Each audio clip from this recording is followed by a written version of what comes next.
Hey guys, welcome back to the Plays and Fades YouTube channel. Before I get things going, I just wanted to address a couple of things first. Recent chance on the page, you guys are not familiar with the situation. I apologize to all people who got hurt, and he's just not a guy I want to associate with anymore. I believe in a lot of good things in this show, and I'm from now on going to have a lot better guests, such as I have today. So without further ado, I say move on to the good stuff. Let's bring our guests, guys. Welcome back to the Plays and Fades YouTube channel. My name is Gordo Gambles, and I'm joined today by two absolute beauties who will help me break down the UFC slate. I think the live stream started a bit later, so I'm going to start that over again because I think it just started. Oh, well, that's okay. Technical difficulties are a theme among this YouTube channel, so welcome back, everybody. Before I get the show started, I just want to mention to everybody, you will no longer be seeing the Chance Wagers face on this page anymore.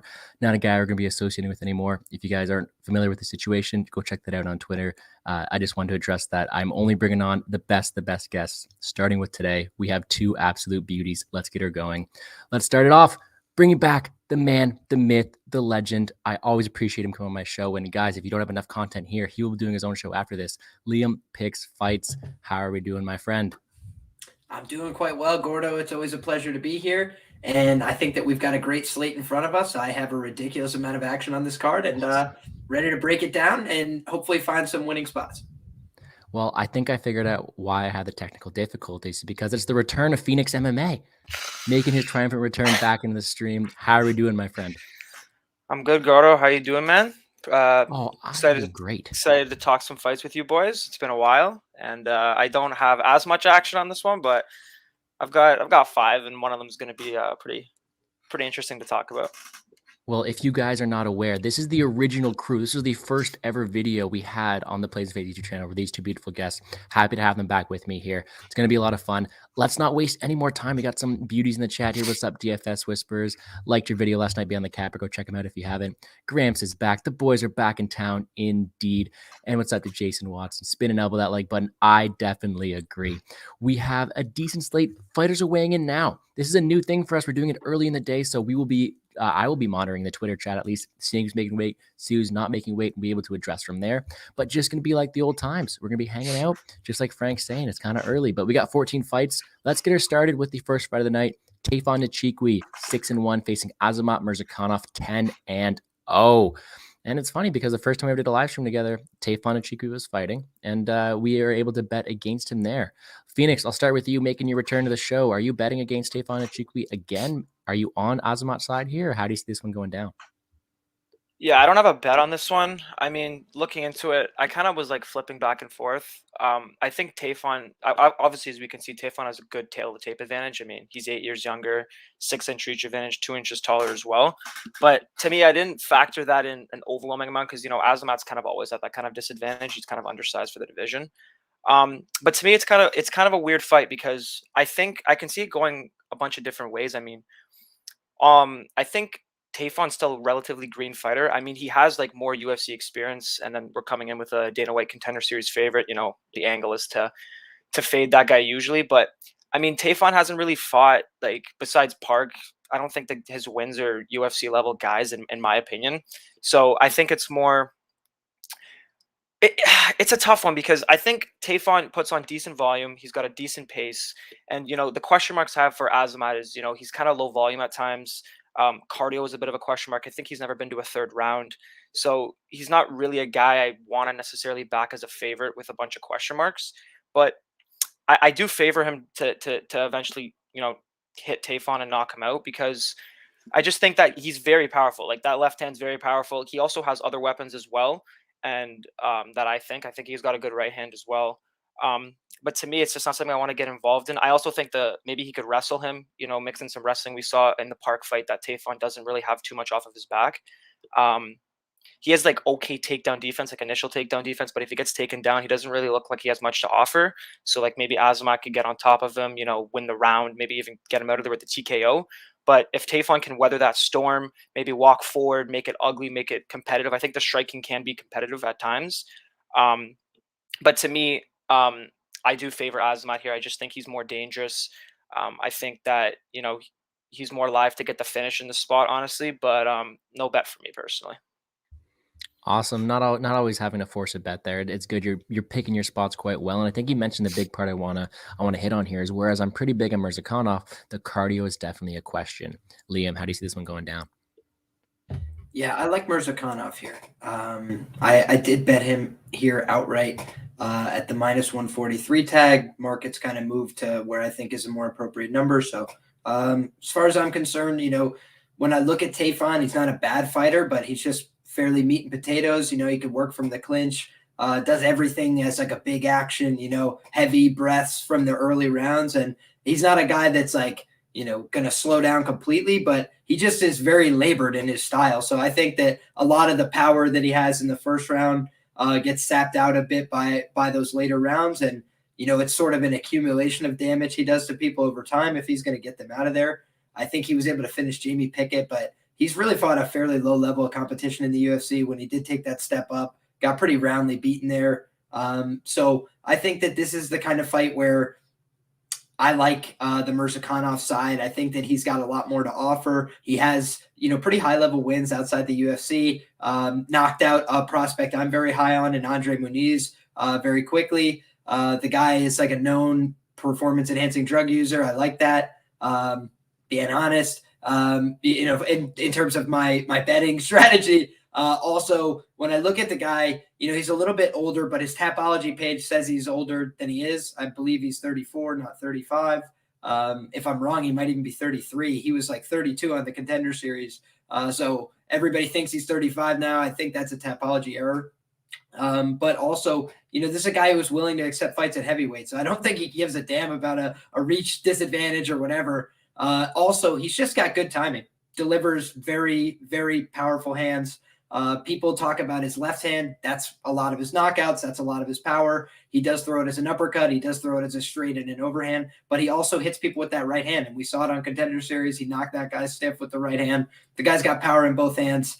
He's got, I would say, the grappling upside here in terms of his wrestling ability. He's going to level change for doubles. I think he could get him. He's picking up 250-pound Gudo in a cinch and taking him down over the course of a 10-minute fight, 2 rounds that was. So I don't see any reason why he can't do that here. To Tafon, if he is getting touched up on the feet. And I think that he's probably got the upside here to get a knockout as well. So, yeah, give me Azamat Mirzakhanov by knockout or decision. I'm with you there, and I do have a bet on him. I didn't get -143, a very, very good line. Also, to be a some good spots, but I think he definitely has the edge here, and he's a guy who's got great striking accuracy, great speed, and he does have that reach disadvantage, but it's not like he's not able to connect to the target.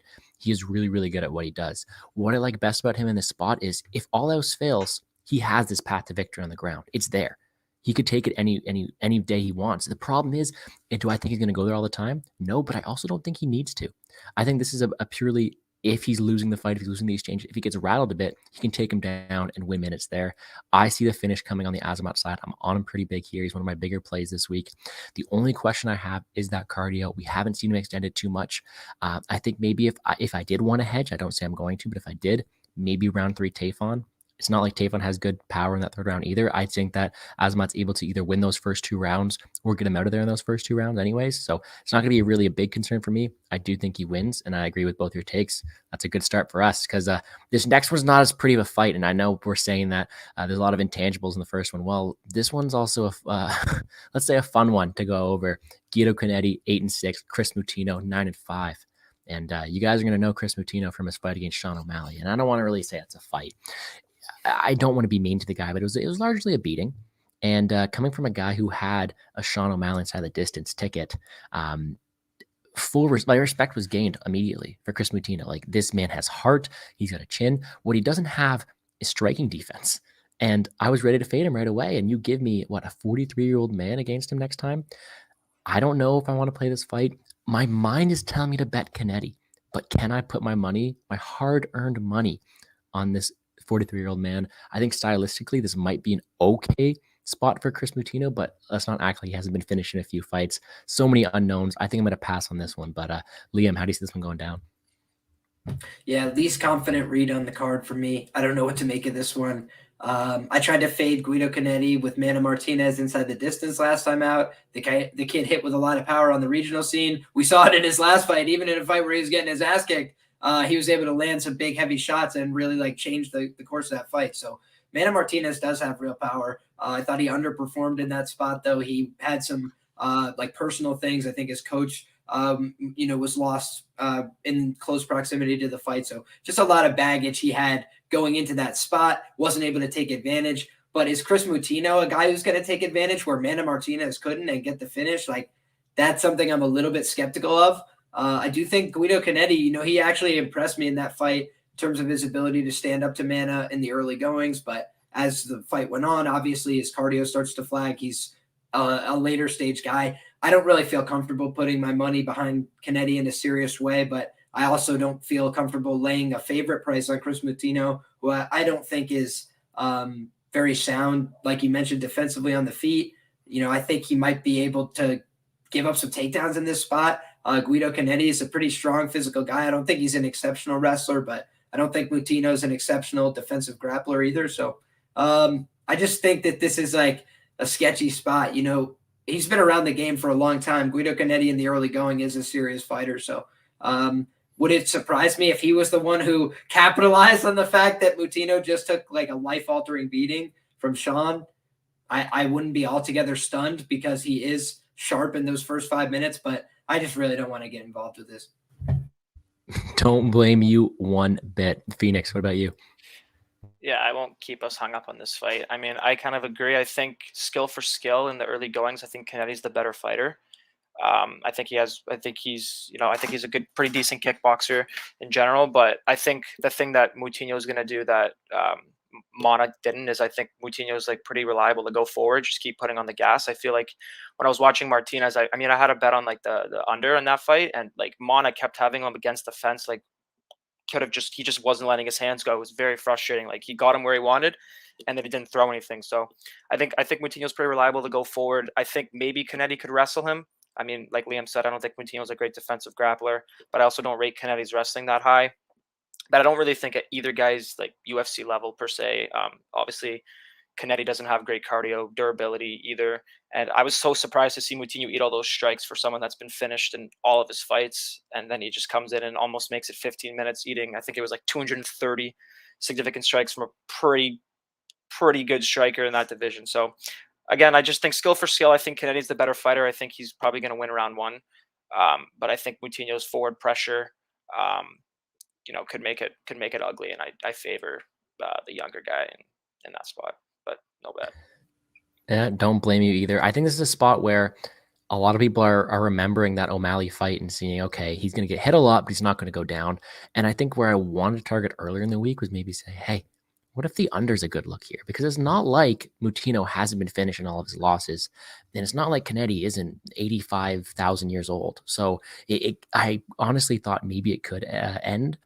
But you don't give me plus money, and I don't want it. It's the fight where Dalton said it back. There's no possible outcome in this fight that would shock me. It is a fight to watch, a fight to enjoy. I hope it's very entertaining. I don't think I can get there at all. My lean is inside the distance because I think it's either Canetti early or Moutinho late, but no bet for me. Sit back, enjoy. Even on a DraftKings side, I don't want any part of this because so many intangibles. Don't want it at all. Should be last fight in the card when all the cameras are shut off. I think it's going to be a decently entertaining fight. It's just not one that you should definitely place all your hard-earned money on. Let's say that. All right, next fight up, we have Cody Brundage 6-2 versus Dalcha Lungiambula 11-3. That's a pretty. Oh, look at me go saying that name. Okay, Cody Brundage. He made his UFC debut. Maybe not the best debut in the world, but he's got a decent matchup here. This fight is very, very closely lined. I personally do not have the strongest read on either side, so I'm going to pass it to Phoenix first. Enlighten me. Nah, I'm in the same boat as you, man. This fight's honestly one of the ones I have really, really back and forth on. In terms of, I think Cody Brundage has some decent wrestling. I think his wrestling's not terrible, but I do think, Dalcha, if we're going to say anything, really good about him, it's that, he's a really good athlete. He's very strong. I mean, I think his takedown defense is pretty good. And I think that, I think if Brundage can't get the takedowns, I think that might wear on his gas tank. But I don't even know if Dalcha is going to really make him pay for that. He's really low volume. He's not like a guy that's going to capitalize on someone that's super tired, in my opinion. But I think on the feet, I think Dalcha's got more power. I think he's faster, much more athletic. It's just, to me, it's, can Cody get those takedowns? Can he have the gas to keep putting on the pace? Because when I think about it, it's kind of like with Barrio versus Dalcha. Barrio's kind of like reliant to keep going forward for 15 minutes, good cardio, put pace and pressure on him. To me, it's like, can Brundage do that, but more with a wrestling approach? Like, can he also put that pace on him, but instead of just like walking him down like that, can he keep wrestling him? Can he have the cardio to keep wrestling him? But I think if he's like unsuccessful, he can't get the fight to the ground. I think if Dalcha stuffs a lot of the takedowns and Cody can't really have a good top control, I do think it's much more likely that Dalcha, hits him really hard. And even if he gets outstruck because he's low volume, I think he's going to land a much more optically advantageous strike. So I don't really have a strong read. Honestly, I'll let Liam inform both of us on what's going to happen here. Perfect. Let me just say, this fight is evens for a reason. Liam, how do you see it go down? Yeah, so I did bet on Cody Brundage in this spot, and the reason being was because when I go back and look, Dalcha Lungi and Bula, his resume in the UFC is not very impressive so far. I think people are getting a little bit out over their skis sometimes in terms of the UFC experience. It matters to me what UFC experience you have, because if you're just out there fighting guys that could have been on the regional scene as like low-level guys, it doesn't really make much of a difference. Like, yes, it is good to be in the octagon and be in the lights and go through media day. All that stuff's great, and it helps your confidence and those kind of things. But really, outside of that, it's like regional level experience in the UFC octagon. It's like the Contender Series. It doesn't, mean the same thing as fighting UFC credentialed fighters that have stuck around and have maybe a winning record or like a 500 record in the organization, things like this, right? So we look at him and he beat Daquan Townsend, who didn't win a fight in the UFC. So he finished that guy. Both of them made their UFC debut in that fight. And the fight was at 205 pounds. He looked comically smaller than Daquan Townsend, but Daquan Townsend is just a regional level fighter. He got to the UFC. He just couldn't beat UFC level fighters. He will do okay on the regionals. Then he gets front kicked in the face by Magomed Ankalaev in a fight where he was roundly getting dominated. And even when he did land his like ultimate like power shot lined up from the hip, like whatever, Magomed looked at him like, okay, and then just started throwing back again. So those kind of things were concerning. I think that's part of the reason why he went down to a smaller weight class. But even at 185, man, against Marcus Perez in the third round, he started to drop off completely. And Marcus Perez is not a very good fighter, right? He got on top of Marcus Perez. He was getting stuck in the guard. He was in rubber guard. He looked like he was going to get arm barred at a certain point. So there was just a lot of things on tape that concerned me. I went back and watched. He had a split decision to get into the UFC against some heavyweight guy that was not very good. And he gassed out completely in that fight. He like leans against the cage to hold himself up. He gets so tired in there. And he puts himself back against the fence all the time. Cody Brundage is a guy who, he's not the most impressive guy in the world, but his knockout loss was to William Knight at 205 pounds. He loses, I think it was a split decision to Brian Battle. He loses to Nick Maximov, but he wins a round in that fight, coming back in the third round there. And I think that there's some things to be gleaned there. Number one, he did some damage to Maximov, right? I think that we could see him do some damage to Dalcha here. Dalcha, what I'm afraid of is he gets the knockout, right? He's a scary guy. He's going to throw back heavy. And these Factory X guys, sometimes they just plot into range with their hands down because they're trying to slip and make reads and throw back.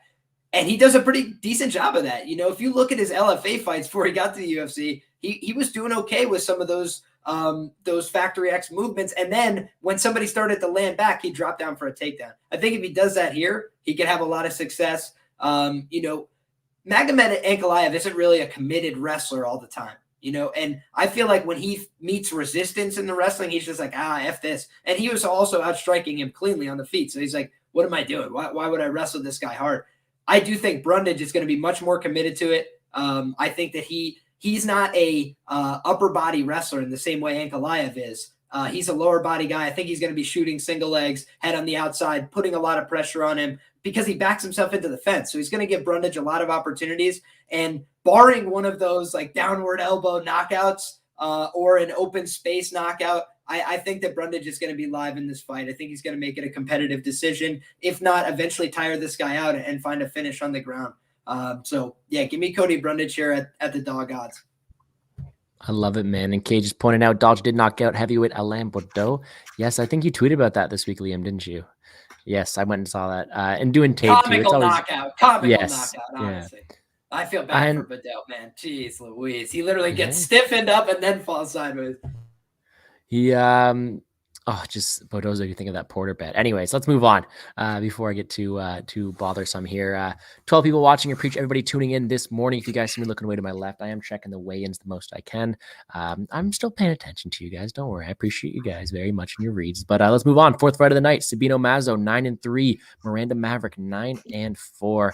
And every single week, it's only been 2 weeks now, but I do a best bet video for current MMA, and I always look to be just like the beauties in Narco Cop, and Liam was there last week, and look for those long dog odds. And what stuck me the most this week was Miranda Maverick at plus 1,200 for KO or TKO. I definitely think that a positional ground and pound is available, and it is an option this week. So from that standpoint, that's maybe the only bet I have, because I did miss that minus 150 boat. I tweeted it out earlier in the week and said, all you guys who got that, I'm very, very jealous of you. I envy you very much.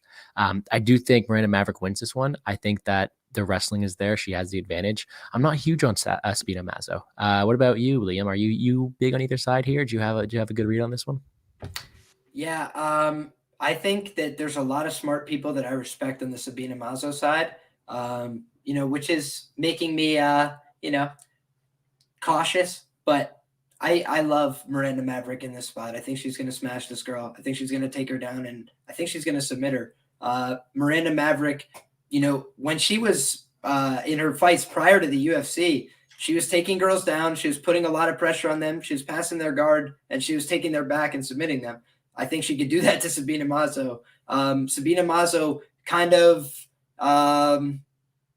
doesn't know what she's doing, doesn't know what she wants to do, doesn't know what she's trying to accomplish in the cage. Oftentimes, she's really just trying to set up head kicks. And I think that Miranda Maverick is going to be ducking onto her legs. She's a tall girl. I think that Miranda Maverick can pick this girl up, turn her sideways, and slam her into side control.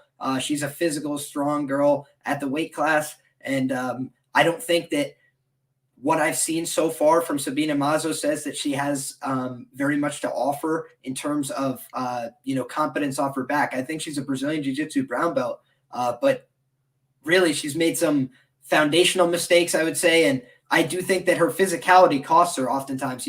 Skill is important, but so is physicality. And I think that Miranda Maverick has the skill edge on the ground slightly, but I also think that the physicality edge is what's going to make the difference. I think she might open her up with ground and pound like you're talking about, but from what I've seen, Miranda does like to hunt those subs. So I did play Miranda inside the distance. I did play Miranda by sub. And to be honest with you, I played it at early numbers. I now see plus 500s and these kind of things on Miranda Maverick sub. I love that person. Hey, well, sounds like we're both going for a finish. You may be on the sub side. I'm taking my KO TKO. I think the ground and pound's there. Phoenix, you joining us at all? No, I don't have a play on the fight, but that's probably where I look as well. I mean, to me, it's just, I think on the feet, I think if it was a 15-minute kickboxing match, I think it'd be pretty competitive. I think Mazo's an okay striker. I think her kicks are pretty good. She's got the size advantage too, but I mean, Maverick has like a minus 400 plus. I mean, path to victory with the grappling. I mean, Mazo just kind of accepts bottom position. I just think Maverick should be able to mix in the wrestling, take her down. I think if she takes her down, it's either a round or a finish, honestly. The sub is something that I was looking at too, at like plus 450. I think it was something like that. But the inside the distance might even be okay as well. It's just Mazo just doesn't really have a get-up game, to be honest. And I think Maverick has good top control, has good ground and pound, has good submission. So to me, it's probably going to play out with, it starts on the feet, relatively competitive. I actually rate Maverick striking not too bad. I think her striking is actually coming along. She's clearly improving. I kind of agree. I think Maverick's honestly a pretty decent striker. I mean, I kind of went back and watched. I remember like watching her Invicta fights compared to like her fight against Joe Jua, and I know Joe Jua is like not great, but I mean her striking looked really, really good in that fight. Like I was really impressed. So I think her game's coming along. I mean, both these ladies are young, so improvements are on the table for both of them. But to me, Mazo, I can see why people are taking shots on her, but I mean, if she gets taken down, there's just no evidence that she works to get back up. She's kind of just content to sit there, look for a submission. Maverick's never really been subbed. I think if anything, Maverick's probably going to be the one looking for the submissions and controlling her. She's pretty physical girl as well. So I think, and I also think Maverick has pretty good pressure too. So that should neutralize the reach of Malzo on the feet. So I'm with you guys. I might be on Maverick inside the distance, to be honest. But yeah. Love it. Love it when we all agree on that one. Let's move right along, guys. Next fight up. This is one I really want to talk about. Damon Jackson, 19-4-1. Camuela Kirk, 11-4. And I'm going to go right away, and I'm going to say it right off the rip. I'm on the fight does not go to decision on this. And no last time out, Damon Jackson broke my heart when I took a dog shot in Rosa. But he's a guy who's just a killer to be killed fighter. And I know I'm going to talk about somebody else on the card who's like that. But if you look at all of his fights, with the exception of the last one, which could have been stopped due to a cut, he is killer to be killed finishes in almost all of them. And he brings a very, very torrid pace. And I know he's going to bring that against Camuela Kirk, a guy who has succumbed to pressure, who has succumbed to all this stuff, a guy who gassed out huge against Billy Q. And I'm not saying Damon Jackson is Billy Q, but he brings a very similar pace. Takedown. If he doesn't get it, it's not like Damon Jackson hasn't been knocked out. I see both sides getting knocked out, but in my eyes, it's a very simple side. Either Camuela Kirk's going to get out early, or he's going to gas out coming in on short notice to Damon Jackson. Could be wrong, but if you're giving me plus 120 for that fight not to go the distance, I'm taking that all day. It's one of my bigger bets of the week. I love it. Phoenix, you agree with me? Yeah, I'm on the same one as you. First bet, plus I think 110 or plus 105, something like that on the doesn't go. I mean, to me, it's just, I mean, Jackson, like you said, is a killer to be killed type fighter. I mean, he's finished 17 of his 19 pro wins. He's been finished in all of his losses. Kirk's got 11 of his 12 wins by finish. Kirk's been finished in a way that I could see Jackson finishing him, kind of when I know Jackson's not Billy Q per se, but kind of like someone that has the pace to go 15 minutes, put the pace on him, put the pressure on him. I think on the feet, I was on Kirk against Makwan. I mean, I don't know how he got that decision, to be honest, but I think his striking looks okay. I think his striking's definitely been improving. I was pretty impressed by the progression of his striking when I was watching through the regional footage. And I think he spent some time at Fight Ready as well. But to me, I think that the doesn't go should definitely not be a plus number here. I think that the only way this goes to decision is if Damon Jackson kind of just lays on him for 15 minutes. And I can't see it. I can't see him laying on it because I know Kirk is pretty decent on the mat and he may not get subbed. But I just think that on the feet, there's going to be a lot of opportunities for both of them. I mean, Jackson doesn't have the greatest durability. Like I said, he's been finished in every fight. And I think Jackson can drown Kirk if he just keeps putting on that pressure and that pace on him. So to me, I definitely think that I like the doesn't go as well. I'm not as confident as you per se. I do think it hits, and I do think it should probably be around minus 150-ish. But yeah, at plus money, I definitely think that's worth a shot. I mean, just based on their numbers, you know. You took the words right out of my mouth. In my current MMA best bets video, that's what I said. Should be lying around minus 140, minus 150 all day. Liam, you agree, or are we on a boat over here? Island. On an island. So yeah, I think that this is definitely an interesting spot. I do favor my man Damon Jackson here, but I don't have any exposure to the fight yet.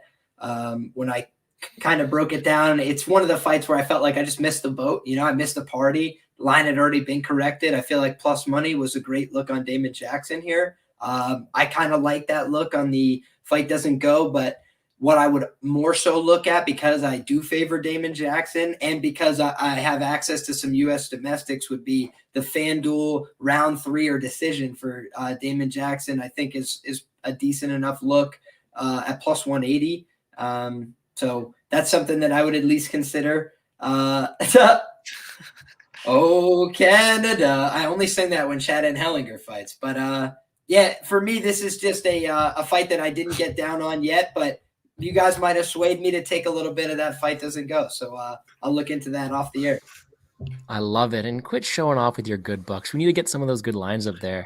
Talking to my buddies saying, oh, we should take this. Oh, last week, Covington 4-5 decision. If I had that, man, it'd be a lot richer.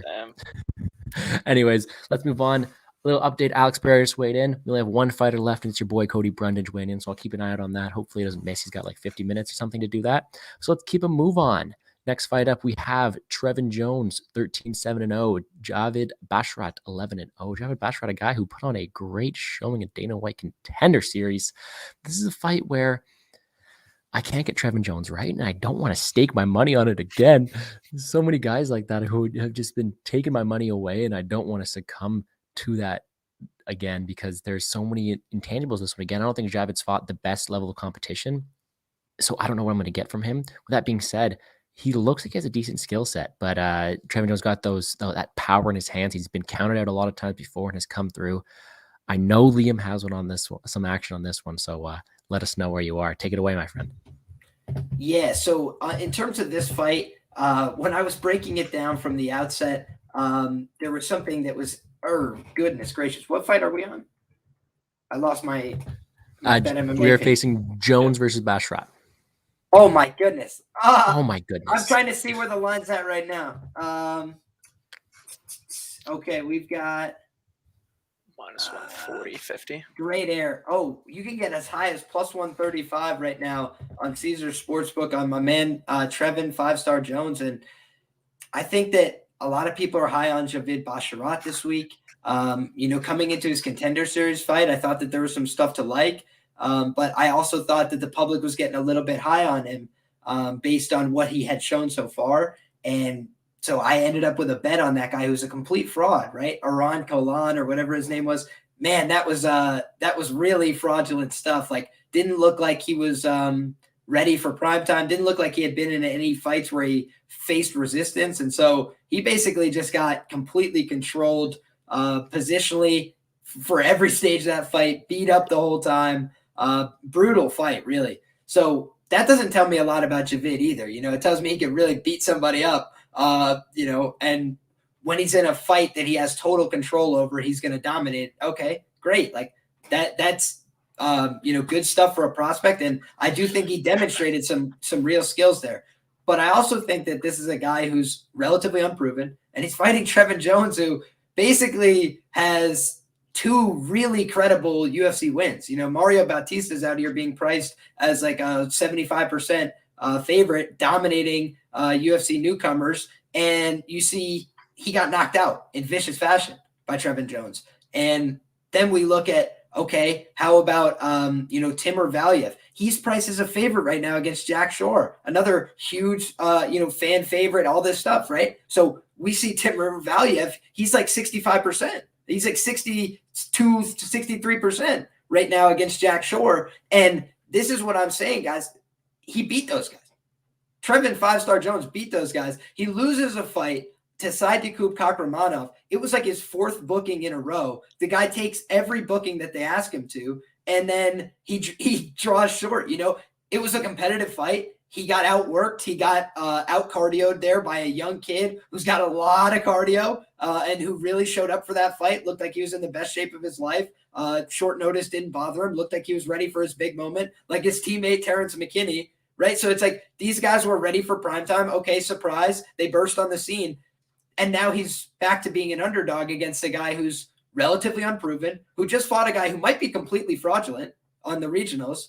And he's only been training in the States for a short time. So now he's getting some good looks. What could you say? I think he's working with Extreme Couture. He's definitely out in Las Vegas. The guy's obviously getting good looks, getting good training in, taking his career seriously. But he looks a little bit thinner. He looks a little bit, weaker physically, I would think, than somebody like Trevin 5-star Jones, who's kind of compact. And I've seen Trevin 5-star Jones be losing fights on the regional scene and come back and win in an instant. I've seen him be losing fights in the UFC and come back and win in an instant. People talk about this guy didn't have power before the UFC. Okay, yeah, he was submitting guys, taking their back easily in fights that he was otherwise being out-grappled. So he was able to outwear other guys in terms of pace and then finish them on the regionals. He lost a couple split decisions in like fights that are taking place all over the world. Some of those on the up and up, some of those probably not. It's like, I don't think Trevin Jones is a bad fighter. I think he is ready to go right now.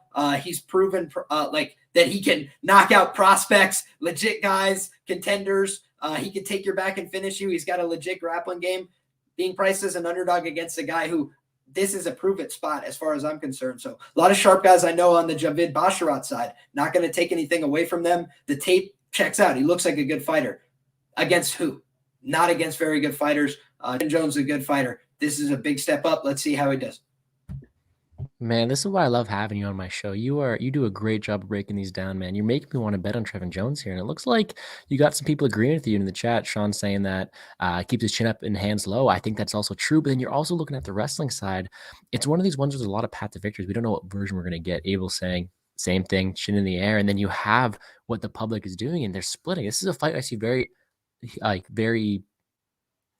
split. How am I? I'm struggling right now. Maybe I need my Bullish coffee. Maybe takes these in morning both screws. directions, my brother. There we go. And Dalton's on the other side saying a lot of potential. And I see a lot of potential, but it's a tough one to cap because we haven't seen him tested that much.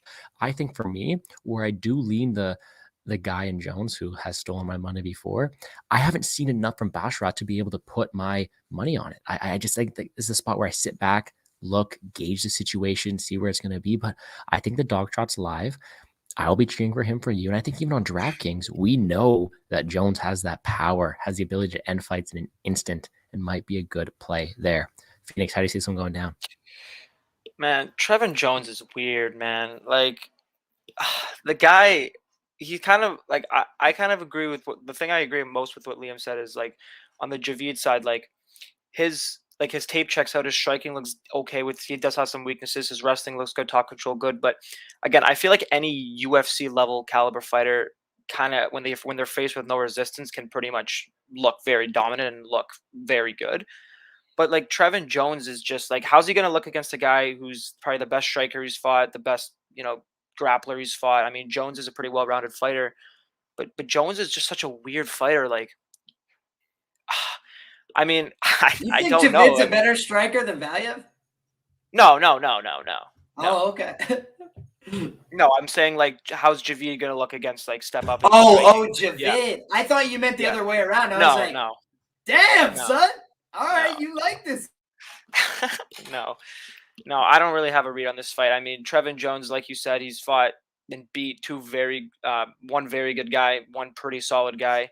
And then his last fight was kind of a weird one. I mean, I think he had like 6 opponent changes. So, I don't know. Trevin Jones, I'm not really that high on him, to be honest, but I know he's a pretty decent fighter, but I don't really want to bet on him, to be honest. I don't have a good breakdown. Fair. Well, luckily for us, Liam's got the breakdown covered because I'm with you on this one, Phoenix. I'm sitting back. I'm looking at the fight, and I think it'd be a very entertaining one, but I can't get a read on Jones. The fights he's supposed to lose, he wins, and the fights he's supposed to win, he loses. It's a tough one. He has the dog price tag, which means he should win this one. I like it. I like Liam's stance, and the more I look into it, maybe I want to bet on Jones because Basharat's very untested. There's a lot of things to see here, and I'm really just looking forward to the fight now. I think I'm going to take a step back and just enjoy it, watch it, and see how it goes. Maybe play some Jones on DraftKings, but I respect the take. I appreciate it from both you guys. I think it's a good look here, and I like all the interaction in the chat. Abel, I think I agree with you there. I think that this, like a lot of recency bias in this as well. I also think that if Jones didn't get that finish over Valiev, then what is he priced here? I think that also led to a lot of indication, like people are looking at that win like it's some miracle, but we'll talk about that later. And what's up, Tim? I was looking at this one, seeing if I got any long shot Lambo plays for Tim, but this is one I think I'm just going to sit back completely and just enjoy, unless I'm talking from the DraftKings point of view. But Liam's taken Trevin Jones here. I respect it. Maybe I'll have some action on it as well. We'll see how it goes. But next fight up, we have JJ Aldred 10-4 versus the Canadian lady Julian Robertson 10-6. And I love me some Julian Robertson. It hasn't really done me well. I think I'm very much in the red betting on Julian Robertson, no pun intended, with her hair. But I like her. I think she's a very fun fighter to watch. She's got a decent skill set, especially on the ground. She's turning into a good coach. Like, she's teaching some people how to grapple. She's doing really well. Canadian bias aside, I think it's a really close fight, but I'm going to give the edge to Julian Robertson. I know, Phoenix, you're Canadian with me, so maybe I want to ask you, but maybe it's biased a bit. Who knows? I don't know. I like Julian Robertson here. I think she does well. No official play for me yet because that line's kind of moving up and down. I am probably going to hit it on her side, though, depending what you guys say. Phoenix, we'll start with you. What's going on that one? Yeah, I have a bet. It's not on the money line. I have a bet on the over 2.5 at -125. I mean, to me, it's just I think Aldrich is the better striker. I think Julian's the better grappler, but I do think Aldrich is underrated. I think the difference in the grappling is less than the difference in the striking. Personally, I do line it like very, very close, but I think that the only way this fight finishes is maybe like a Robertson sub. I mean, I don't really think Aldrich is going to finish Julian Robertson on the feet at all or by submission. But I honestly think that I don't really. I mean, how if we're saying that the only path to victory is a Robertson sub, in my opinion, for the fight to finish, then I think that you've got to line Robertson much higher than if you're going to have the fight goes to decision at such a short favorite price tag. I think it should be closer to like -186 if that's the only way I'm doing the fight to finish. I just think on the feet, none of these girls are really like gonna KO the other one. Like Jillian doesn't have the best striking. Aldrich, I think, only has like 2 finishes in her career. Um, and then on the mat, I think Aldrich is a pretty underrated grappler. I think she's a brown belt in BJJ. I think she's got good takedown defense, good get up game. So I think the fight's going to be very competitive. And I don't really understand why the fight goes to decision is such a short favorite, or the over 2.5 is such a short favorite. And I think it was even plus money on FanDuel or something like that, which is kind of crazy to me. So I just think that there's kind of like an imbalance in the lines. Like I think if you're going to line Julian Robertson a slight favorite, then I think the only way that I'm trying to figure out how to say this. I just think if the fight goes to decision line is where it's at, I think you have to line Robertson as a bigger favorite than she is. So I kind of like the spot, to be honest. Fair, and I do agree. I think the only way this fight finishes is that Jillian sub. It's what I'm going to be rooting for, unfortunately. I know you have the over. I wouldn't mind to see Julian Robertson go out there and put on a grappling clinic. That would be the dream. I apologize, but it would be. I think it's one that it's also really hard to say because Aldrich has a decently well-rounded game. She's done pretty well. I think her striking is very well. And we know that Julian Robertson, like you mentioned, has that gap in the striking that she could improve on. We know she's not a striker. So it's going to be tough for me to see how this one goes. I did message Liam earlier in the week and say, hey, I hope this isn't biased because I think I'm going to play some Julian Robertson. And what did you have to say about that, my friend? How did you instruct me to move on? Yeah, I like Julian Robertson here as well, and it seems like all the love is coming in on the JJ Aldrich side here. I can understand it because if the fight stays upright, I do think she's going to have an advantage. She's the better striker. She's a little bit cleaner, but I just think she likes a clean fight. You know, she likes a fight where she can keep the fight on the feet, where she can keep it at striking range, where she can use her boxing.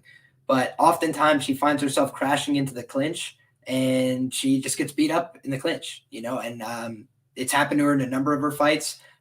She got beat up badly by Macy Barber in the clinch and finished there, really because she was making herself uncomfortable. She does a good job when she's boxing. You know, she touches you with body shots. You know, she'll dip with her jab and then come upstairs with the straight behind it, and she normally lands that.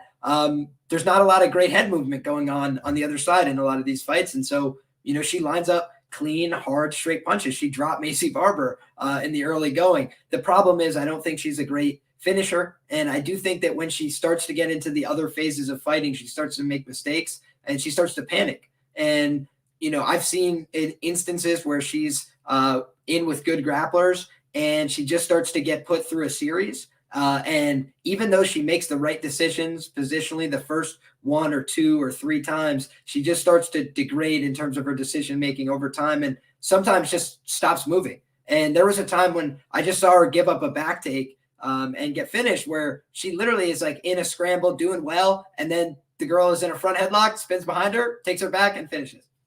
That's the fight. I'm pretty sure that girl is now 4-4 and retired from MMA in 2018. So she wasn't like this world beater prospect or anything either. It's just some girl in the regional scene, put her through a grappling pace, took her back, finished her. I know that JJ Aldrich trains with a good camp. I'm sure she's making improvements fight over fight, but I've just seen some recurring themes in terms of mental errors that people make when they grapple. And oftentimes it's just panicking and starting to flag in terms of your ability to keep up with the pace of decision-making. And I think that that's something that she struggles with, and Julian Robertson doesn't. You know, she can move through a series of grappling positions from one attack to another. And if it's not the sub, I actually think Jillian could positionally TKO her. I think she will get on top. I think she will be in good positions, the mount potentially as well. And she could just rain down blows. And, you know, JJ Aldrich just doesn't always react very well to punches, I don't believe. So I don't think that's the highest percentage outcome. I do think the sub is much more likely, but that would be the only counter to what you said, Phoenix. And I think that is the other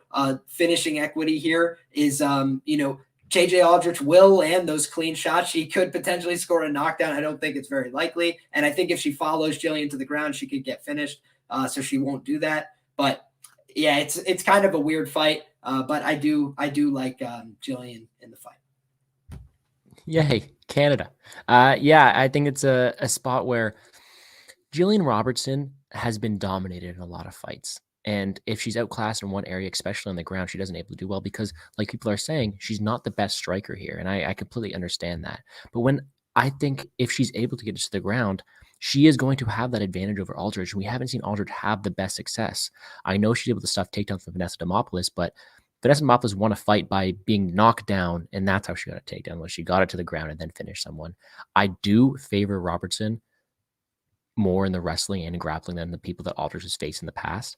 The only reason I'm not going huge on this is because I know that if it stays on the feet for a while, if Aldridge is able to stuff them, it's going to be Aldridge because I do favor her as a striker. I just don't see it happening. I think Robertson has to know that she has the advantage there, and that's where she's going to go. And I think that even if she doesn't know about the advantage, like that's her style. If she gets to the ground, it doesn't matter who it is. It doesn't matter if you're facing Taylor Santos or not, but she's going to end up on the ground. And I think that's what I have to favor her. And as we're doing this video, my 18 Robertson bet line just dropped down. I think that's what I'm going to have to play because I'm favoring her here. We'll add the extra incentive for the Canadian bias bet, and I think she does well. I think it's be a good fight, very binary. I do agree Julian's strike needs improvement, and Aldridge is going to have the advantage there. And if that's the case, if it stays on the feet, Phoenix, your bet cashes all day. The other side of this is if Julian Robertson goes out there, put on space, makes it dirty, takes her down, goes for transition, could very easily be a grappling clinic. We've seen Julian Robertson put on grappling clinics before. She's an amazing grappler. All right, let's see how it goes. I think it's going to be a very exciting fight to watch. Best of luck to you guys on your bets. I think I'm going to end up on the Julian Robertson side. Okay, I like that. Next up, Matt Semmelsberger, 9-3. AJ Fletcher, 9-0. I think this one's a really fun one. When I was taping this fight, and on there's a couple minutes come by, and Matthew Semmelsberger is known as the guy who did a backflip and landed on his knees and face last time out. He had a 10-second knockout, 20-second knockout. He had a very early finish his last time out. A much harder opponent here in AJ Fletcher, a guy who's undefeated, relatively low level of competition, but has looked good in those battles. I think he is a decent prospect, but he's facing a guy, Matthew Semmelsberger, who has some decent wins, has shown to go out there and show some good skills in his own right. And I think it's going to be a close one the line entails. I missed the boat. I do not have plus 200, plus 220 on AJ Fletcher, so I'm not going to be betting it. But I do think he's a very, very live dog in this spot. Who should I send it to first? Liam, we'll start with you. You win the battle. I have a bet on AJ Fletcher here, right? And it's gonna go back to a theme that I talked about earlier, right?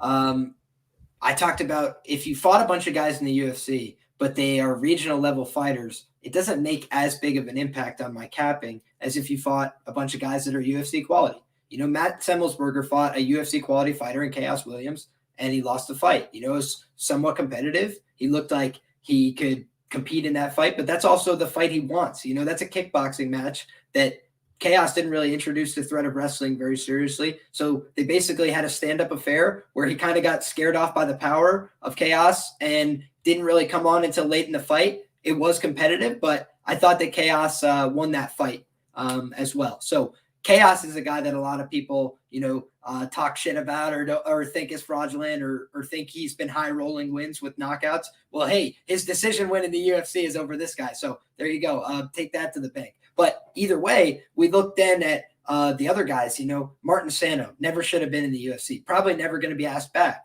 right? Jason Witt, he got knocked out by Phil Rowe as well in a fight there where he's having all the success in the world. So it's like, this is something we got to take into account. Are these really UFC credible wins that we should be, putting a lot of stock behind? Carlton Minus, I think he's an Alaska FC fighter. Again, not a very high level of competition coming in. He had some success at moments in that fight, but broadly couldn't really compete with him athletically, physically, or in any other realm. So he didn't even attempt to take the fight to the ground until late. And then when he did start to attempt it, he had more success. So I think that, man, when I look at this fight, I think, hey, this guy, AJ Fletcher, he's an unknown commodity for sure. But I'm betting into his potential here because when he has taken steps up in competition, he's met that level. He's treated opponents that were poor in quality accordingly, dispatched them, roundly defeated them. Every time that somebody started to throw clean shots towards his chin, he ducked under, went for a reactive double leg and slammed them on their head. Like, the guy just seems like he has a decent idea of what he's going to do out there. He's going to put you under pressure. He's going to use power as a threat and as a weapon. He's going to mix level changing with wrestling and level changing with offensive striking, kind of like Michael Chandler. And I don't think that the guy is, the biggest welterweight in the world. I don't think he's got, necessarily the highest level upside if he is to stay at welterweight for his whole career. But when I look at him, I say, he's got a lot of power. He's got a chance to put this guy on the ground, where Semmelsberger's got some questionable regional tape. And the announcers will always talk about his first martial art is jiu-jitsu. Does he ever go out there and try and do jiu-jitsu? No, he wants to strike, right? He's a guy who likes to get out there and swing. He's a former football player. AJ Fletcher's a former football player. I think he's a high-quality athlete. I think he's going to come out there and, like a bat out of hell, try and put this guy on his back, try and do damage early. I think maybe he has early success. He might get finished too. But I like AJ Fletcher to go out here and put on a show as an underdog and at least make this fight very competitive. I would need to see a lot more from Matt Semmelsberger before I back him in this minus 200 range. And I do, again, no sharp people on the other side of this one. I'm going to back my man AJ Fletcher here, and the line movement has reflected it. I got in at the plus 205 entry point. I love it, man. And I'm seeing a few people on the opposite sides here. And I like that. Tim saying AJ for the people. And I agree, saying round 2 or 3. I don't mind that. Sean's taking the other side. He's mentioned the one thing I want to mention was that 8-inch reach advantage. I think that it is something you have to play a factor too. But what I am seeing here, though, is a lot of love for the dog. And I get it. An undefeated prospect, hasn't shown many weaknesses against a guy in semi who has not exceeded anybody's expectations. He's lived up to them, but he hasn't fought anybody that good. If you give me evens, I'm taking Semi the Jetty here, but I'm not. And I mentioned this on my DraftKings video. I'm not going to put my hard-earned money on Fletcher, a guy who I haven't seen enough from. I haven't seen enough from him tested against these higher-level opponents. 2 guys who haven't really faced the best level. I think it's going to be a very, very fun fight. With that being said, from a DraftKings perspective, you have a 6.9K fighter in AJ Fletcher who brings the pace, who's a violent guy, who has a takedown upside, who has a bunch of opportunity to score very, very well, who also opens up a lot of lineup opportunities for you, for sure. Again, guys, I apologize. I'm a DraftKings player at heart. That's always the first look for me, is going to be the DraftKings side.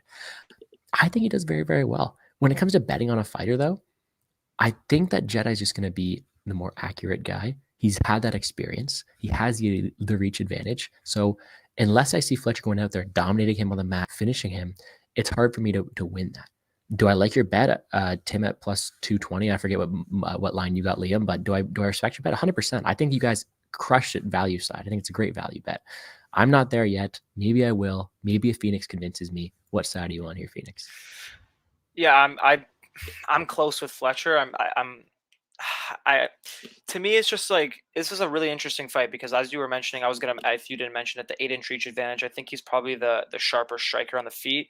But with Fletcher, he kind of just has he doesn't really have that much data. He has very limited data. It's another one of these guys who's, a finisher, good heavy-handed, good wrestler. He'll come forward. And we've seen Semmelsberger, his regional grappling footage isn't that great. He's struggled with guys that, come forward and put wrestling paces on him. But to me, I just think, and then the stand-up, I think they both have power. I think they're both defensively a little bit liable. But again, it's just the data on Fletcher. I think if you're going to play him, it's there's a lot of variance with him. Like, can he chain wrestle? Does he have the cardio to chain wrestle? But like Liam was saying, I'm kind of in the exact same boat in terms of when you have one guy that has UFC experience that's welcoming another guy. It's kind of like when you're beating guys that aren't even UFC caliber, it's kind of just like another one of those fights. It's kind of like another, like, we don't really know necessarily, like with Semmelsberger's 3 wins, like I don't think any of those 3 guys are UFC caliber. So it's kind of hard to put a lot of stock into that. The only thing is that, he's got more experience in the UFC. He's got more of those like fight week experiences under the bright lights. But, he hasn't really fought. Yeah, I mean, and he's knocking these guys. He knocked out Sano in 15 seconds, Witt in 17 seconds. Like, I think his fight against Chaos was a pretty decent look. I mean, it was a competitive fight. I think that he made a decent account of himself. But to me, it's just like the data. I think Fletcher can win. I think Fletcher could even look like a hindsight favorite. If he's able to utilize the wrestling efficiently. I mean, maybe he's improved his striking too. But I definitely am not interested in playing Semi the Jedi at minus 200. I would definitely be more interested on the Fletcher side, and I might get there just because, I do think he's gonna, have his moments. I do think he's going to have opportunities to finish the fight. So that's kind of really how I stand. I've kind of agree with a lot of what Liam was saying in that regard. Awesome. I think it's be a really fun fight. I do think it's a very live dog. A lot of talk going on in the chat here. People saying who's a better football player. As Greg Hardy shows us, it doesn't matter how good you are at football. All right. I think it's going to be a good one. Value on Fletcher. I think if I have to pick one to win, I think Semmelsberger is going to be that guy. DraftKings side, check out my video. I'm on Fletcher there a tiny bit. Again, I need to see more. I'm sitting back. I'm going to put my hands up. I'm going to grab a drink in hand. I'm just going to see where these fighters are for the next time. All right. And with that, I think we get onto the main card because this next one's an absolute banger. And one more thing too, Tim, my tennis guy. My dad taught me 3 sports growing up: hockey, MMA, and tennis. So one day we'll get a fighter who used to play tennis. He just might not be that good. All right, we got Bruno Silva 22-6 facing Alex Pereira 4-1. The people's main event this weekend. I think this is going to be a really, really fun fight. It's binary. You have one of the greatest kickboxers, the guy I've knocked out Adesanya. That's the headline this week. Alex Pereira, a guy who is a kickboxer. Is he a mixed martial artist? We don't know if he's there yet. Versus a guy in Bruno Silva who has exceeded a lot of people's expectations. 3 knockouts in the UFC. Looked good doing it. This is going to be a fun fight. Can you bet the fight doesn't go to decision at -600? No, that's probably gone. I think there's still money to be made on this fight. Venus, we'll start with you. How do you see this one going down? Yeah, I mean, I'm very excited for this fight. I think, Pereira's obviously got the big size advantage. I think he's got 4 inches of height, 6 inches of reach. But then you have a guy like Bruno Silva, who's got, 28 mixed martial arts fights compared to 5. But, as we saw, Pereira's super powerful, very dangerous, a very dynamic set of weapons. He can pretty much throw anything at you very powerfully.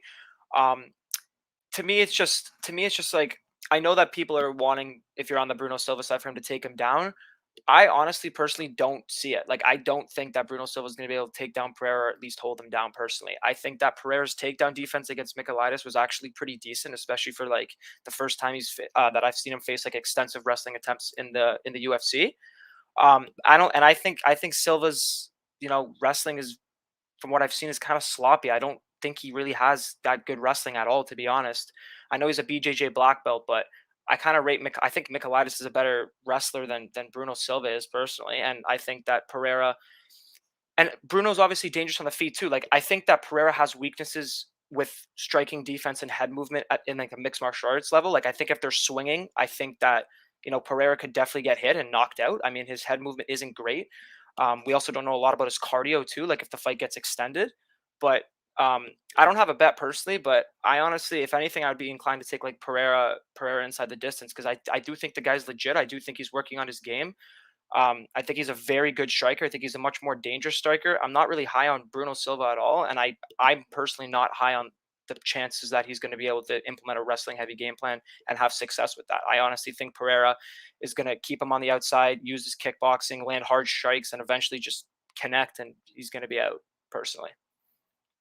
Fair. Well, before I pass one to Liam, I gotta say my piece here. I'm against you. I think Bruno Silva has a lot better chance than this entails here.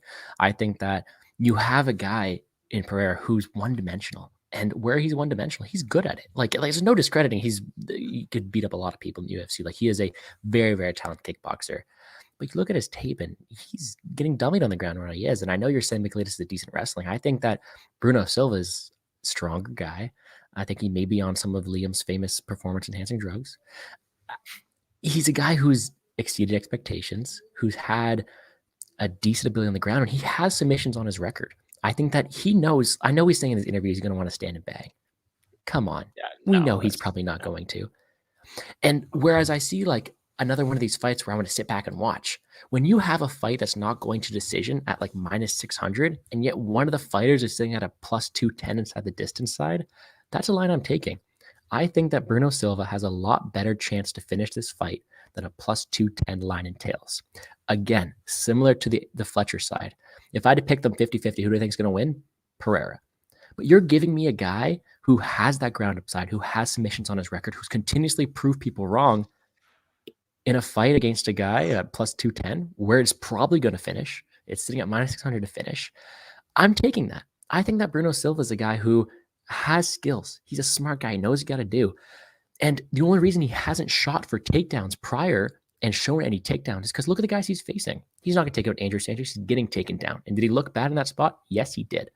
He's not taking down Wellington Turman, but guess what? He's still got a ground and pound finish. And he's not taking down a guy he can knock out in the Beverly Hills Ninja, right? Those are 3 fights where I think that he didn't have the chance to showcase that ground game.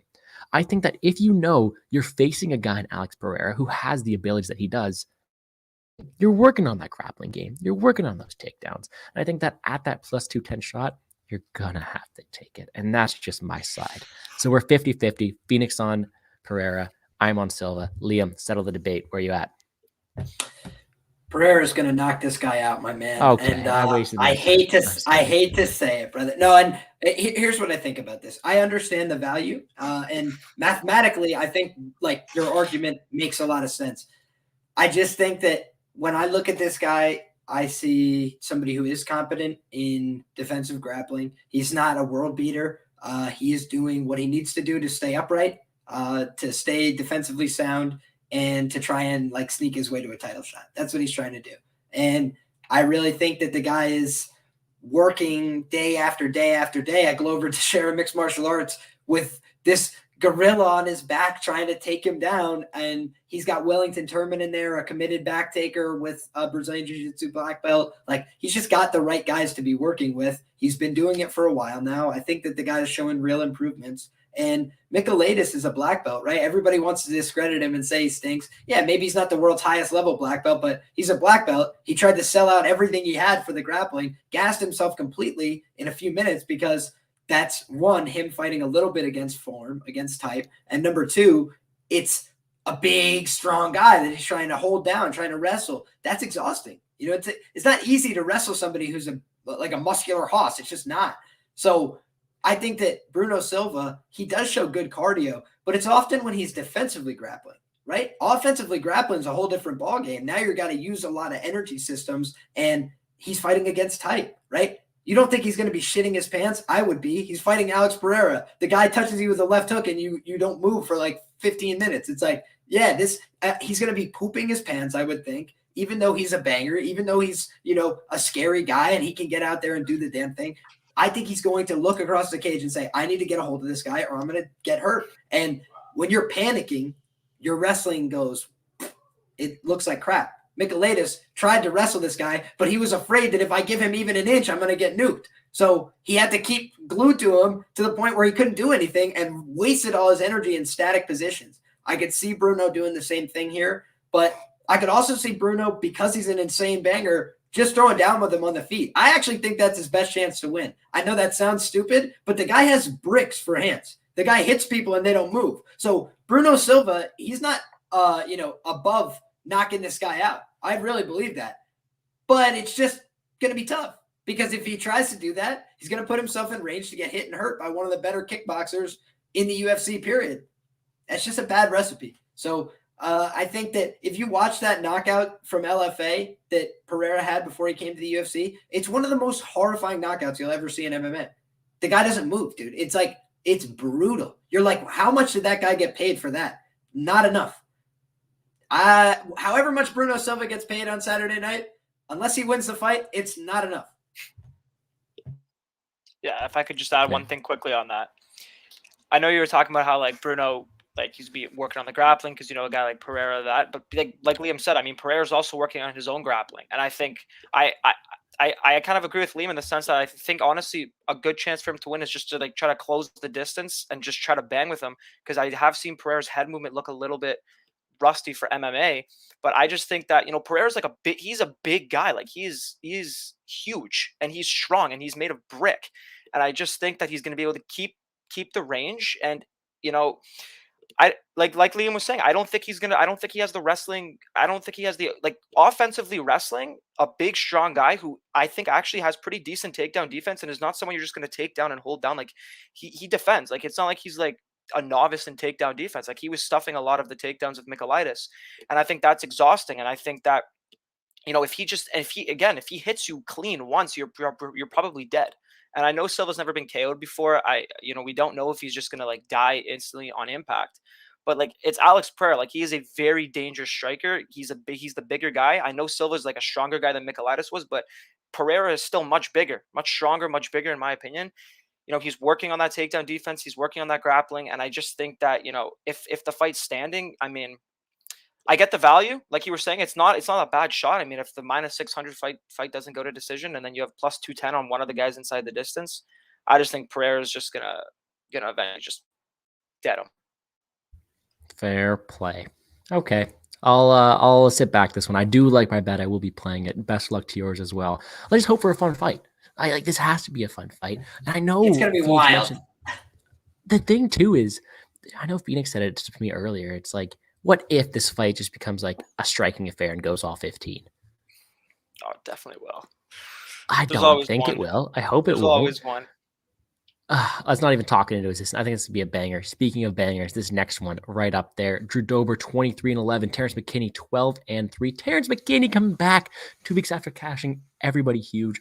A huge play of mine was on that under. They didn't give me that same -120 fight as go to decision line, but they gave me something good enough to bet on. We'll get there. Stepping in on short notice, facing guy Drew Dober, a guy who is definitely the best opponent Terrence McKinney's faced. I'm going to pass this one to Liam first. Tell us how this one's going down.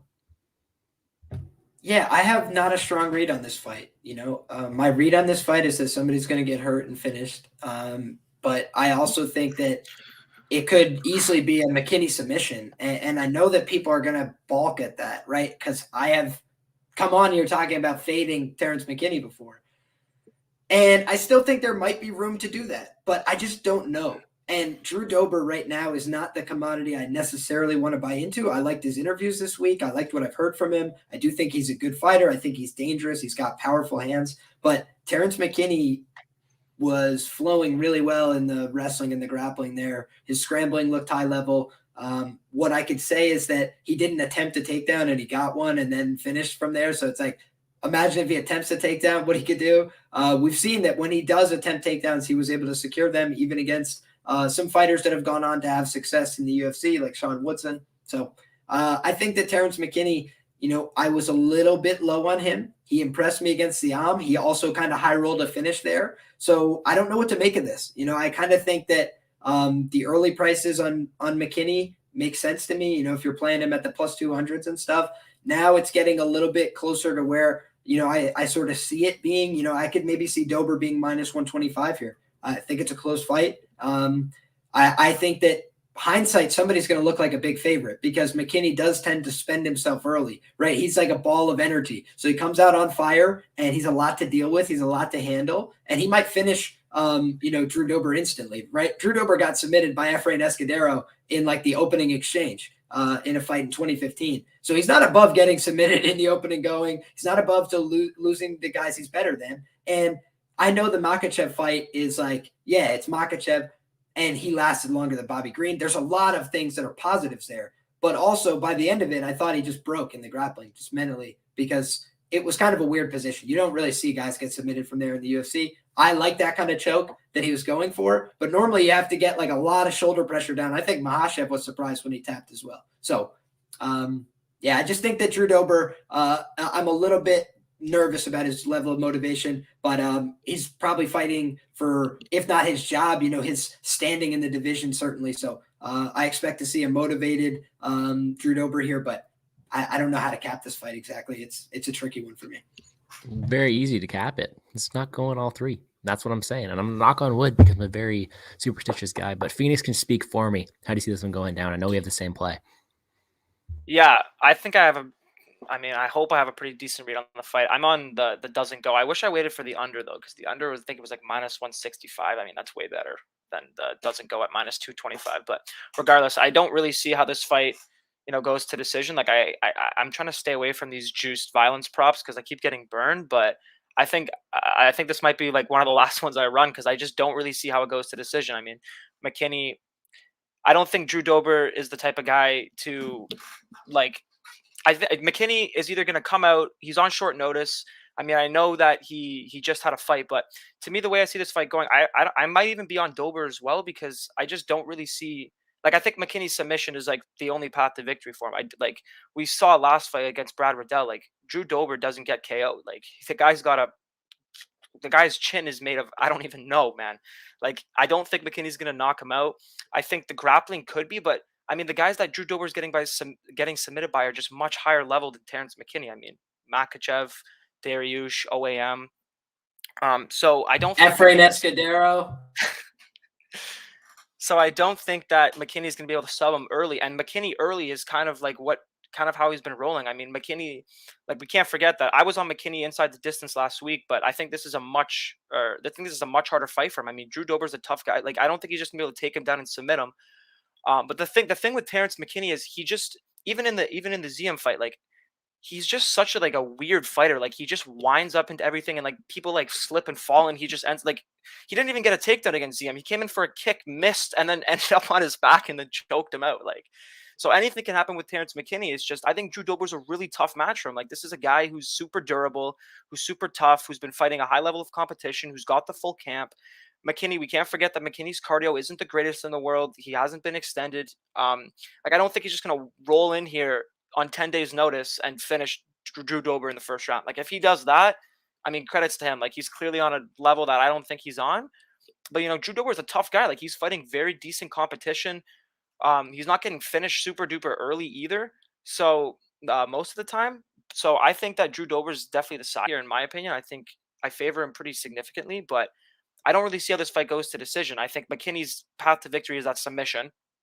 I don't think he KOs him. I think he gets into an awkward position and gets submission, gets his back to something, because I do think he's a pretty good wrestler. But if he doesn't, then, you know, he's going to gas out. Like, nothing's changed about what people were saying about Terrence McKinney last week when they didn't want to bet on him. Like, his cardio isn't great. He doesn't have long fight experiences. He hasn't had a lot of cage time. And Drew Dober is someone else. Like, this guy's a proven UFC level guy. I think he's fighting, you know, Drew Dober's not going to want to lose this fight. I think he's going to be super motivated to win this fight. Terrence McKinney's got a bunch of hype on him. And I do think Terrence McKinney is dangerous. I do think that eventually, if he can get cleaner striking, if he can get a better gas tank, I do think that this guy can be a top 15 guy in the division.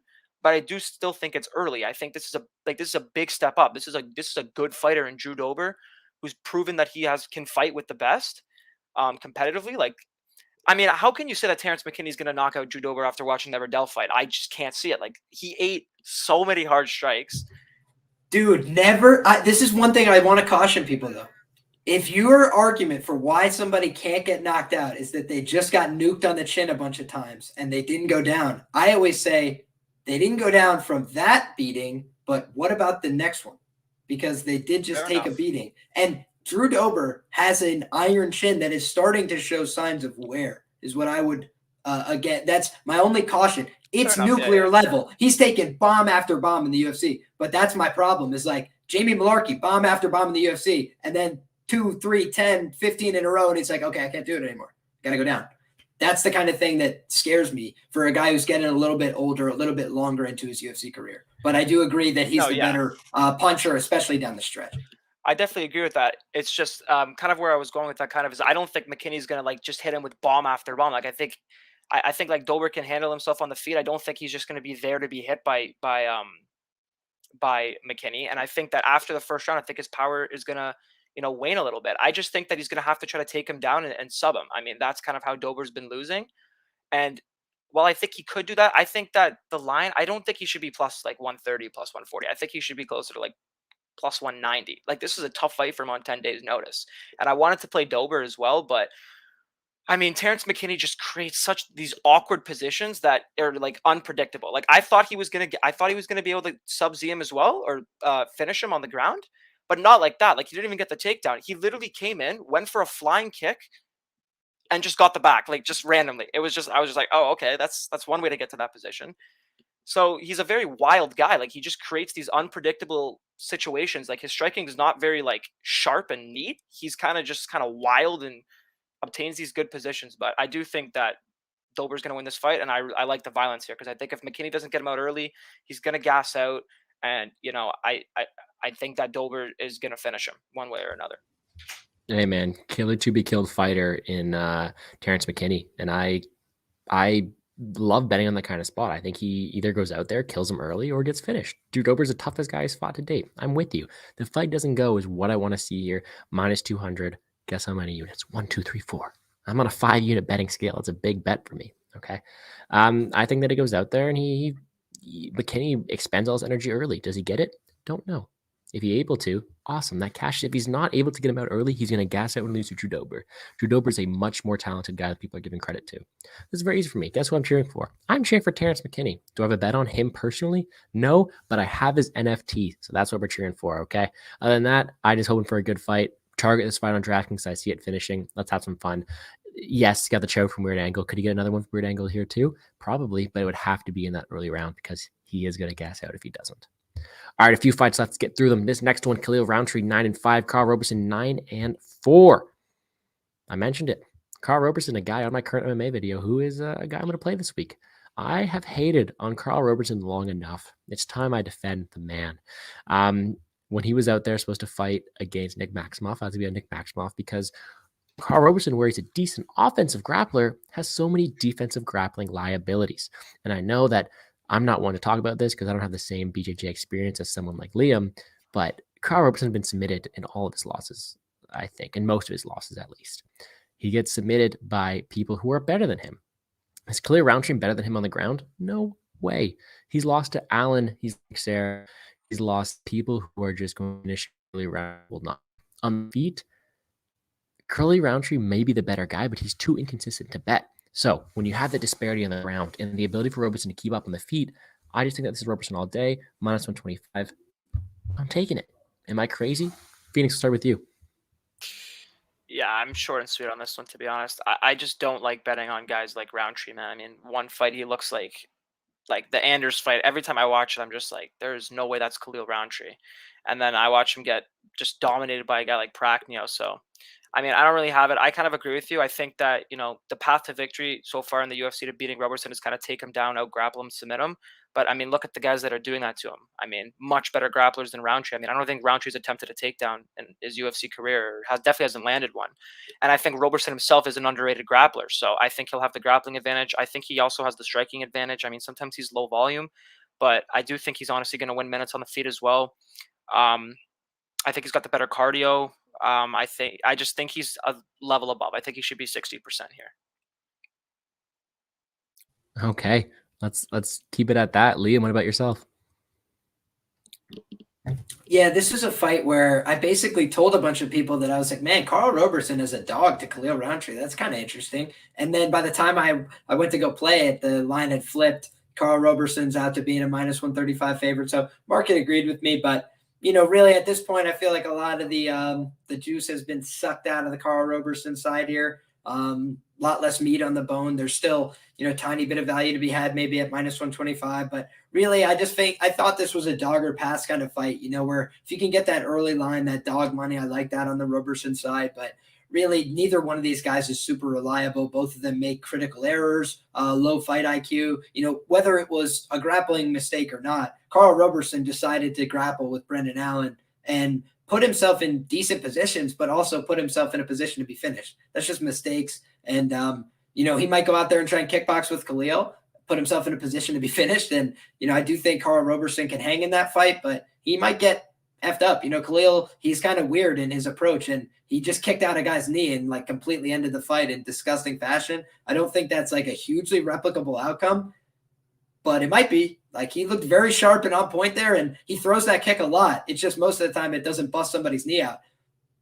I just don't want to get in front of that either at a significant chalk price with somebody like Roberson who might stand in front of him and try and throw down. So for me, it's a pass fight, but I get the Roberson takes. Also, with that being said, guys, I've had an absolute pleasure being on the show. Yes. I got to run. I got to record a show, but make sure you finish up here. Hear what the boys have to say. A lot of great takes to come on this main card. And after you're done, come find me at Liam Picks Fights. Are you on going Twitter, live? YouTube.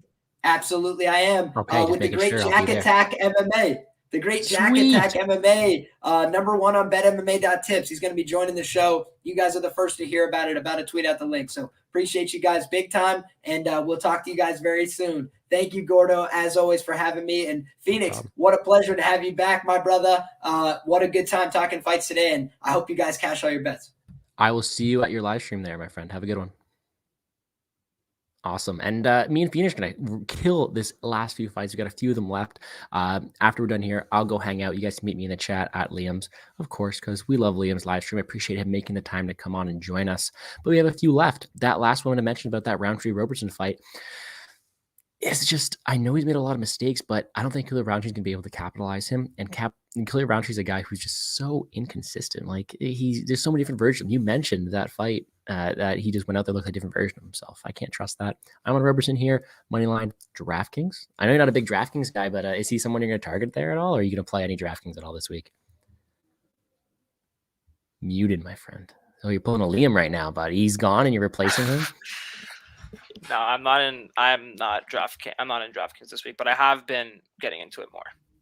Perfect, because this is kind of a DraftKings channel. So we're trying to convert myself a bit. After this guy's done, we got 3 fights left to break down. Then you can go check out my DraftKings video.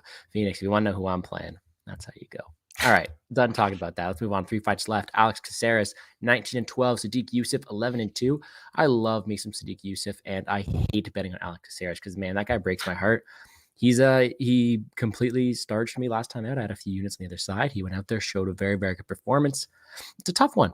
I like Caceres as a guy, but he's a guy I can never get right. And I don't want any spots on this one because I'm worried about getting burned again. What side are you taking on this one? Yeah, I think the line's more or less right. I think that the fight's primarily going to play out on the feet. I don't really think either guy's going to be able to have success or want to get the fight to the ground, but I think Sadiq's the better optic fighter in terms I think he's going to land the harder strikes. I think he's going to be the guy going forward. The only thing that I will say is I do think that Sadiq in general struggles with southpaws. I mean, I said this. I remember when I was breaking down the Youssef versus Allen fight. A huge part of why I actually bet on Allen was because of the fact that Sadiq struggles with southpaws. I mean, when Feely switched stances and went southpaw, he had much more success. But I think Sadiq should have this covered. I mean, Caceres has been on a nice little run, but I think his best was against Troy, which is actually pretty good. But in that fight, did show some defensive tendencies that I think Sadiq can capitalize on. Again, I think that the volume aspect should play out relatively close, but I think the optics are going to favor Youssef with going forward and landing the harder strikes. So I think the line's accurate. I agree. And this is a fight we want to sit back and enjoy. I know I said that for a couple fights now, but maybe it's just one of these ones where you want to pick your spots. And if I'm being honest, if I'm looking ahead, next week's card has some absolute bangers that I'm going to be deploying all the units for. So maybe this is one I think I only have 7 bets so far. I may just stick it at that. There's another one of the ones where maybe I'm letting recency bias come in and the fact that Caceres stole my money last time. I don't want to bet it again. I am going to favor Sadiq Youssef. I'm going to favor him to win by decision here, actually. But I'm not going to be betting on it. I'm just sitting back and enjoy. Maybe if I make long shot parlays, that'll get itself in there. I know I post them every single week on my Twitter before fight time, but maybe it'll make it in there. But in terms of official plays, nothing for me. I'm going to take the Sadiq Youssef side, but Caceres has proved me wrong before, right? So I think it's going to be another fun fight, but there's some better spots here, including this next one, Marlon Moraes, 23-9-1, Yadong Song Yadong, 18-5-1. I know you have a spot in this one. I'm not going to spend too long before letting you take it away. I just want to say that watching tape on Marlon Moraes, when the first fight I went back to watch was that Merab Dvalishvili fight. Taken, guys. I have a 5-unit scale. The max bet for me is 5 units, and I deployed 5 units on my boy Merab Dvalishvili. I've been on Dvalishvili all the time, and I had 5 units. I had a total of 8 of them on him, and I crap my pants, man. It was awful. It was horrifying. I was sitting there getting PTSD watching that fight. It was insane. Great fight, but thankfully Merab came out on top. That is all I had to say about that one. I think that Song Yadong's got this one in the bag, but I'll talk about that later. You can start off.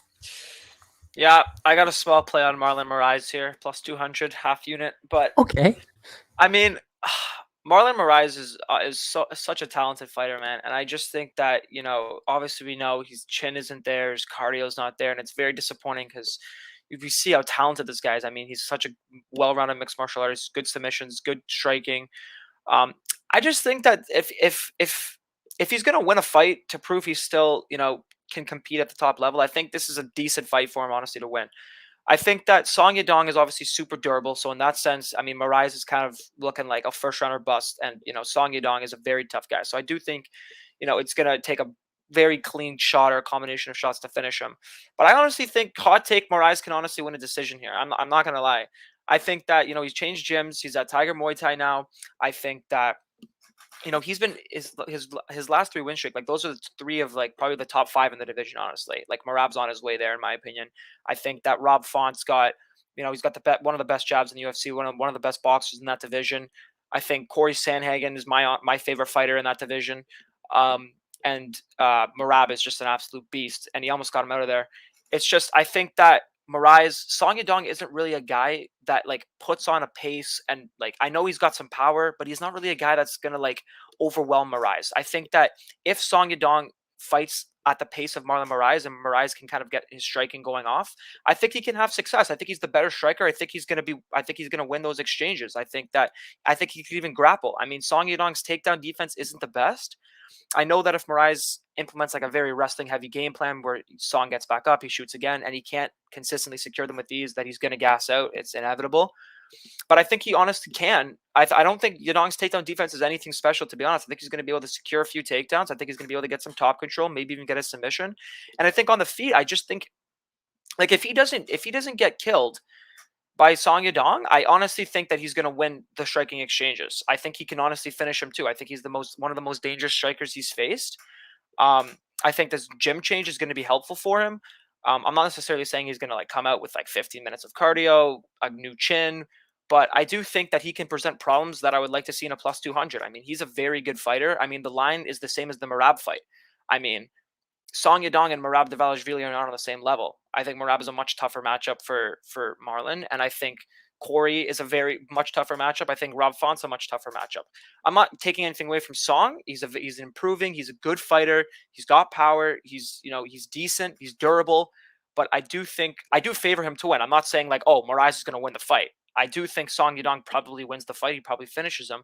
But I do think that Marlon Moraes is going to present problems in this fight. I don't think that Song Yadong is just going to hit him once and he's going to die. Personally, I just don't think that. I think he can make it competitive. I think he can be in the fight.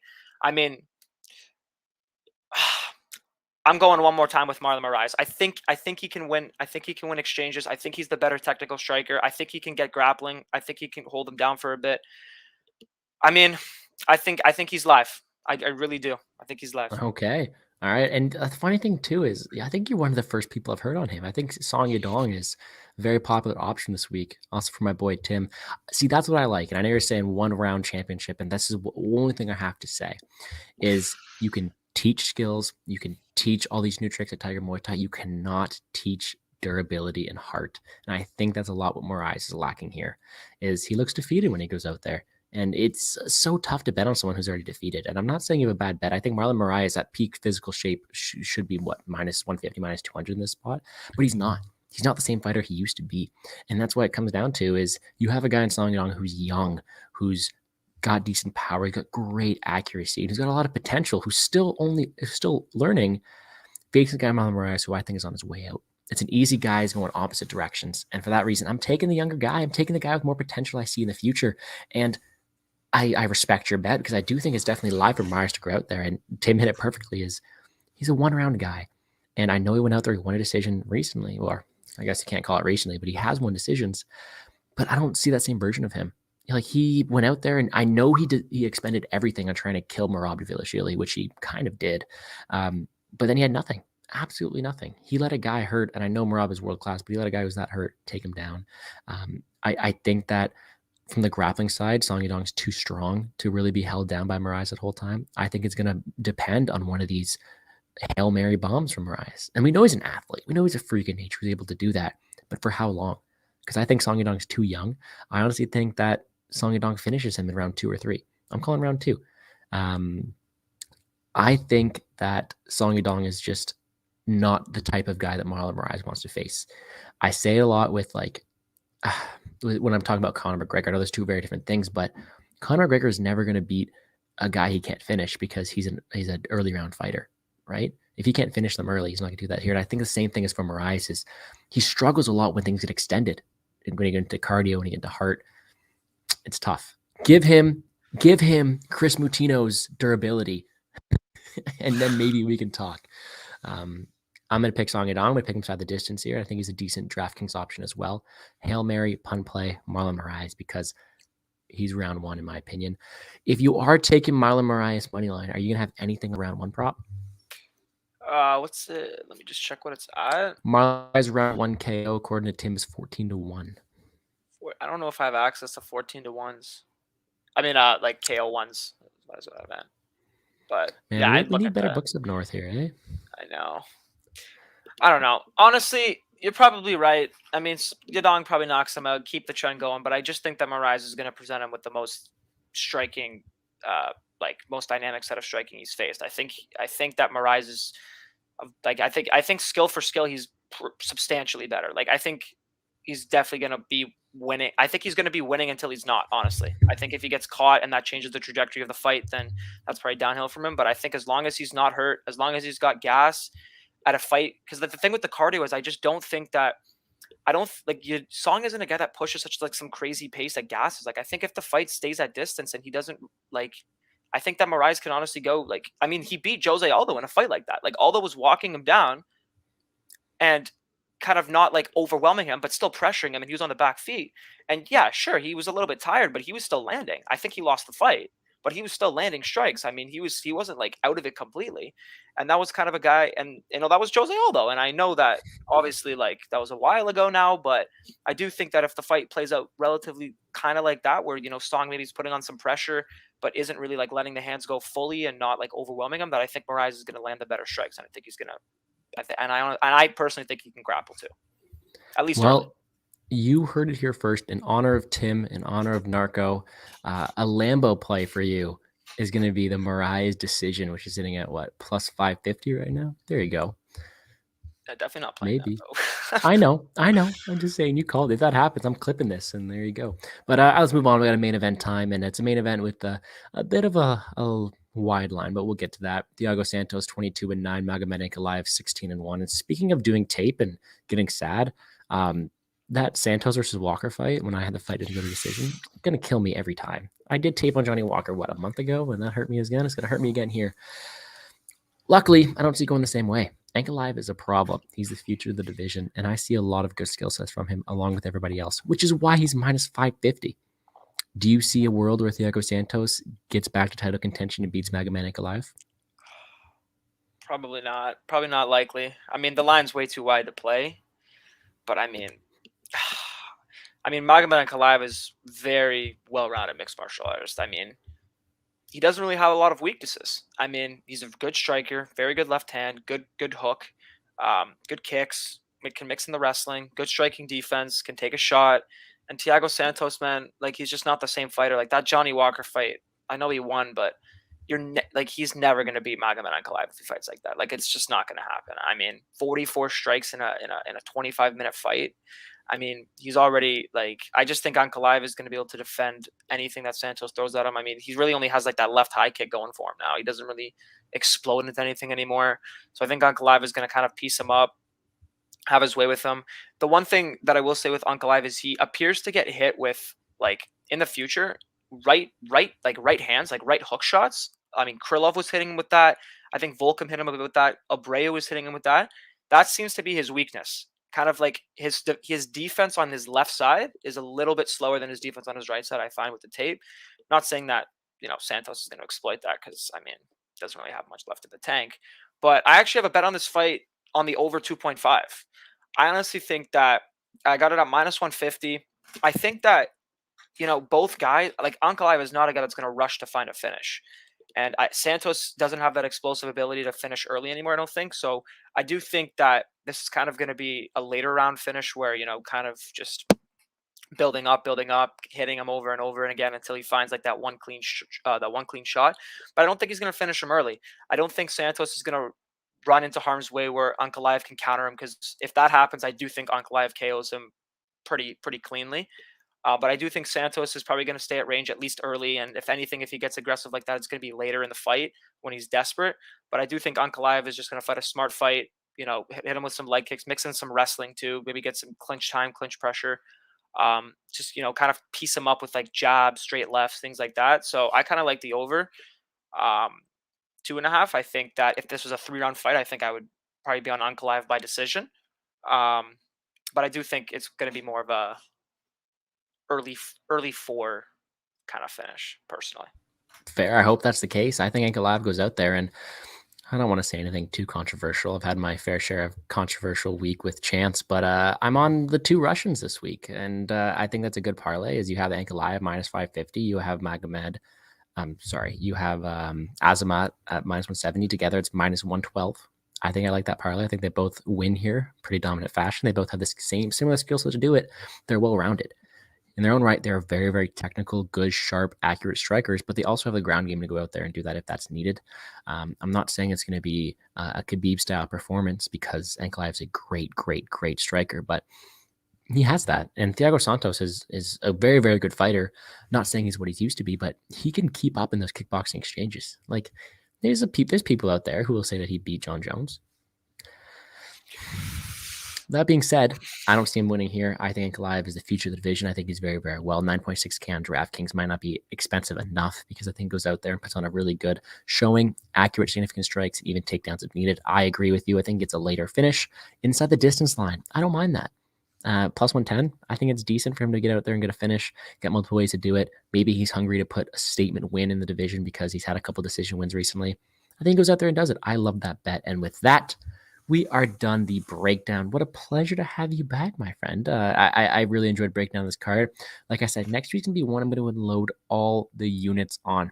And now, one last word from us before I let you guys go watch that DFS video and Liam's video as well. But Phoenix, let them know where they can find you. Just Phoenix_MMA on Twitter. That's all I'm at Fair. right now. Yeah, you get that YouTube going anytime soon? We'll see. Trying to sharpen up a little bit before I get back on that. For those willing to reminisce or want to subscribe in the meantime, I did link that down below in the description in case they want to go see it. With that, though, I think we're done. If you guys want to know my favorite bets, my best bets on the card just live a few minutes ago is the Current MMA YouTube channel. I do best bets on there weekly. Last week went 6-1. Only one missing was Klein. So go check that out if you guys got the time. I will post it on Twitter shortly as well as the all popular DFS option. Like I said, I'm a DraftKings player first. Go check out my DFS video, also posted on this channel. I think it's a decent week to make some money, guys. We went really well last week, and I think we do even better this week. Takedown is coming soon enough, and if it does not this week, it'll be next week. I got you guys. But that, guys, I'd like to thank Phoenix. I'd like to thank my boy Liam, who's over there doing his own live stream. I will be hanging out there soon shortly, so we'll make sure to show him some love as well. And with that, guys, I appreciate everybody tuning in. I think it was a pretty fun stream. Afternoon stream is a bit different, but I did enjoy it. I have a coffee in my hand instead of a beer, so it's a bit different. But I had some fun, so I look forward to doing it again. Make sure to check out all my guests, all their socials, and all their social media platforms. And with that, guys, let's make some